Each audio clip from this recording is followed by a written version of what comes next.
नमस्कार दोस्तों। जैसा कि मैंने कल कहा था, लाहौर में फाइनल नहीं होगा। भाई साहब, ऑस्ट्रेलिया को ठोक दिया इंडिया ने। और जो ठोका है इन्होंने ना, ऑस्ट्रेलिया को बहुत याद रहेगा। वैसे ऑस्ट्रेलिया को पैट कमिंस, मिशेल स्टार्क और जोश हेजलवुड की कमी दिखी। उनके अटैक में अनुभव की अवश्य कमी थी, लेकिन फिर भी गेंदबाजी बहुत अच्छी की ऑस्ट्रेलिया ने। इतना डीप मैच ले जाकर भारत से 4 विकेट की हार कोई शर्मनाक नहीं है।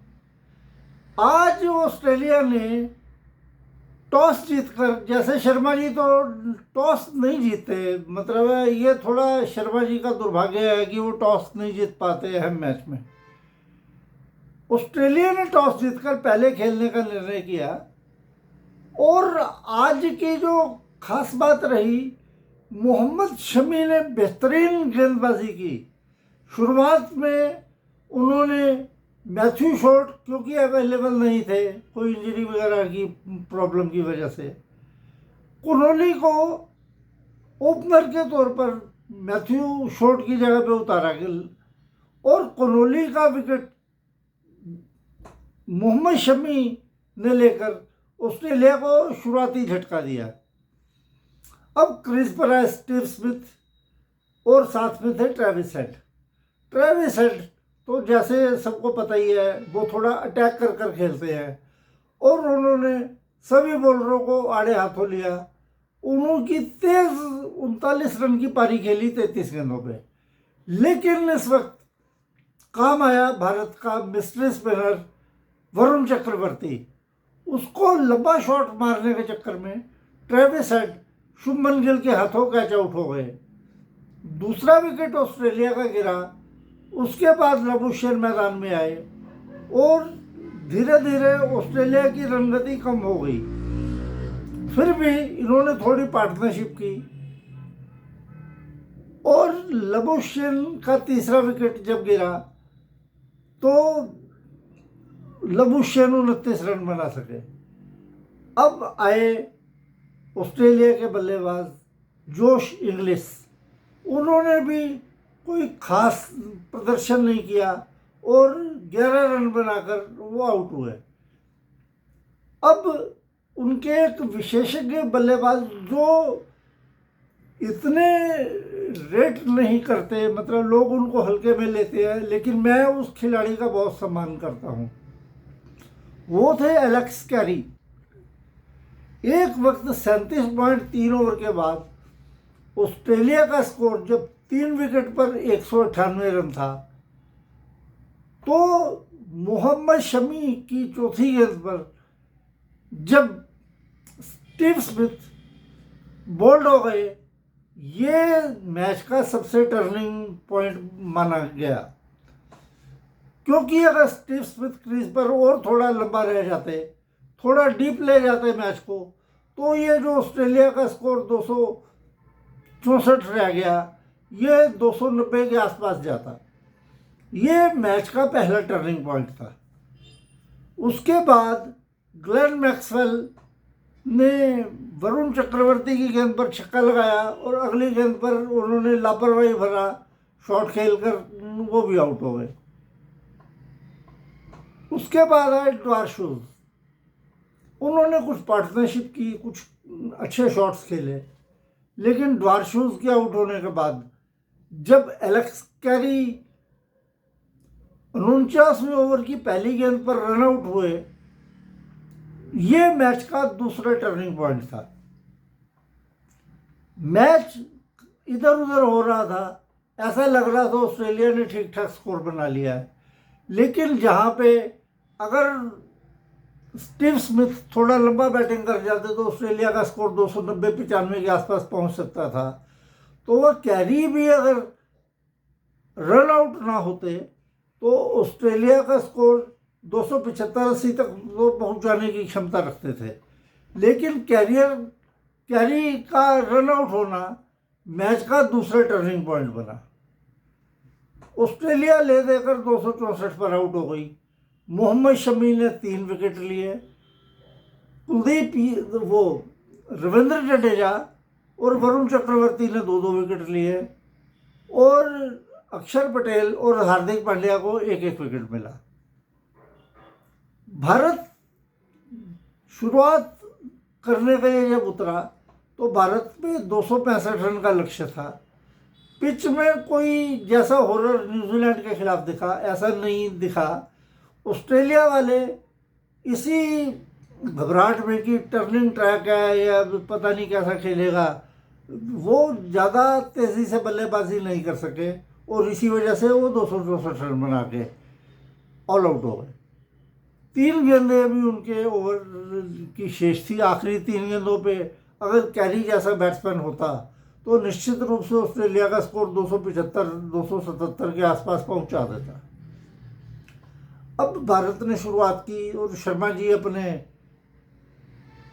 चिर परिचित अंदाज में बैटिंग शुरू करते हैं तो, लेकिन शुभमन गिल की बदकिस्मती थी कि उनके बल्ले के अंदरूनी हिस्से से गेंद लगकर विकेटों में चली जाती है डवार शूज की। भारत का पहला विकेट गिर जाता है। उसके बाद शर्मा जी अपने थोड़े तेज़ी के साथ बल्लेबाजी कर रहे थे। अब ऑस्ट्रेलिया स्पिनर लगाता है कोनोली को, नया स्पिनर था। 1-2 बॉलें डॉट होती है, शर्मा जी उसे स्वीप मारने जाते हैं और एलबीडब्ल्यू रिव्यू भी लेते हैं और रिव्यू भी जाता है, प्लम एलबीडब्ल्यू। अब स्कोर भारत का था 41 रन 2 विकेट। मैदान पर थे श्रेयस अय्यर और विराट कोहली। विराट कोहली ने धीरे धीरे स्कोर को बढ़ाना शुरू किया।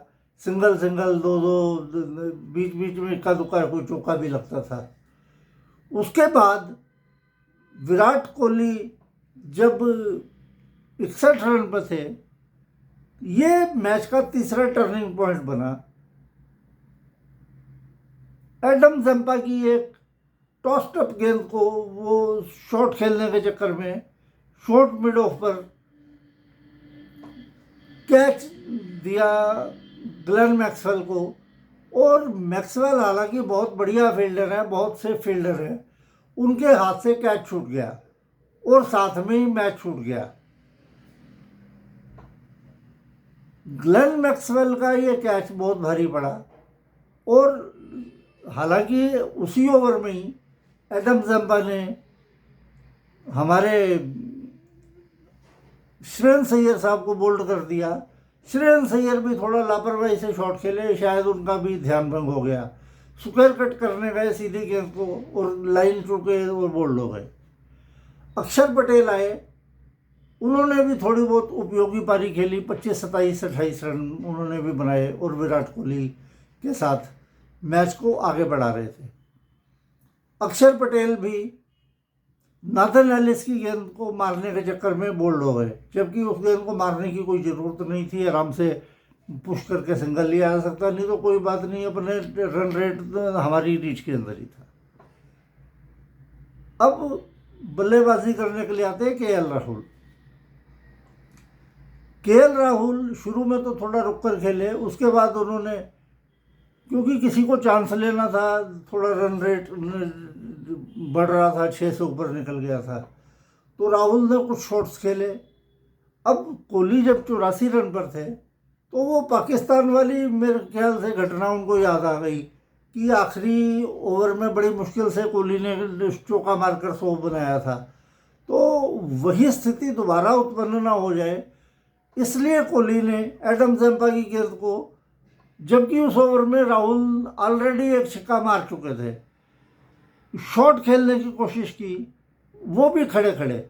अगर वो निकल कर मारते तो बॉल को एलिवेशन मिल जाता और हो सकता है गेंद सीमा रेखा से बाहर जाती, लेकिन शॉट उन्होंने मिड ऑन की तरफ खेला, लो ऑन की तरफ खेला, क्रॉस बैट से, तो गेंद एलिवेशन ठीक ना मिलने के कारण बाउंड्री पे डवार शूज ने कैच पकड़ लिया।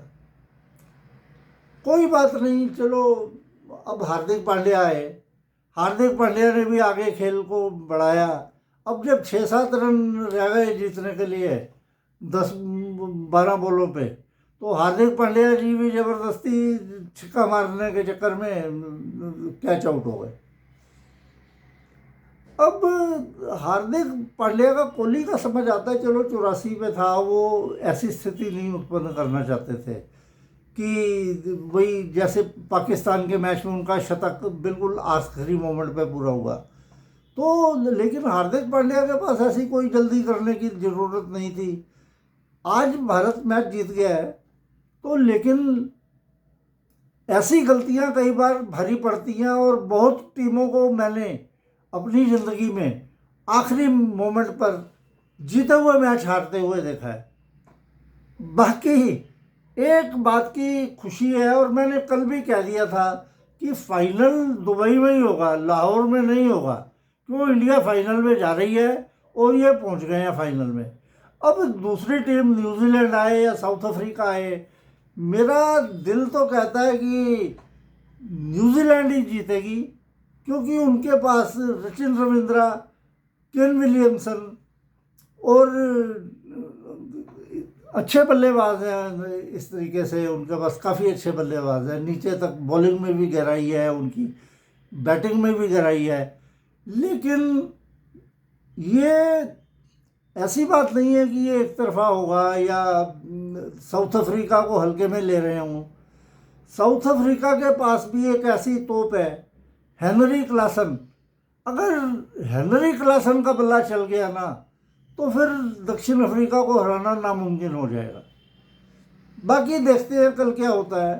अब भारत फाइनल में पहुंच गया, हमको तो 4 दिन का आराम है, जो मर्जी फाइनल में पहुंचे, फाइनल यहीं पे होगा।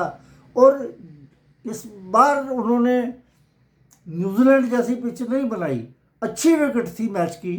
ऑस्ट्रेलिया भी बहुत अच्छा खेला, सलाम है उनके जज्बे को कि उनके 3 मुख्य स्तंभ इस मैच में ना होने के बावजूद भी, कुछ उनकी बदकिस्मती रही कि स्मिथ गलत टाइम पे आउट हो गया, एक्स कैरी गलत टाइम पे रन आउट हो गया, विराट कोहली का कैच छूट गया। जब खराब दिन होता है तो ये सब होता है। बाकी आप सब भाइयों को भारत की जीत की बहुत बहुत बधाई, और आप तैयारी करो पटाखे लेकर, मिठाइयाँ वगैरह लेकर। इस संडे को भारत चैंपियन ट्रॉफी जीतने जा रहा है, लिख के ले लो। और पाकिस्तान में मैंने अभी देखा नहीं है, अभी देखूंगा यूट्यूब पे कि क्या है, वहाँ पे रोना धोना मच गया होगा। कुछ तो कोहली की तारीफ़ों के पुल बांध रहे होंगे, वैसे वो एक्टिंग ज़्यादा होती है। तो पाकिस्तान में बहुत कम आदमी हैं जो इस तरीके से तहे दिल से किसी अच्छे खिलाड़ी की प्रशंसा करते हैं। तो उनका तो रोना धोना मच गया होगा कि इंडिया की तो कंडीशन फेवर में थी, इंडिया को तो पहले ही था, हमको तो पहले ही पता था ये नहीं होना। बाकी चैंपियन ट्रॉफी करा के पाकिस्तान को कुछ हासिल नहीं हुआ।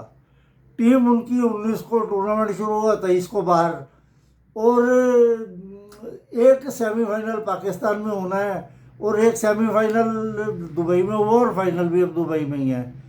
चलो जो भी है, मरने दो सवालों को, हमें क्या मतलब है। हमारी भारत टीम फाइनल में पहुंच गई, और विश्व कप की जो कड़वाहट दिल में रह गई थी, अगर ये चैंपियंस ट्रॉफी जीत लेते हैं तो धुल जाएगी। नमस्कार।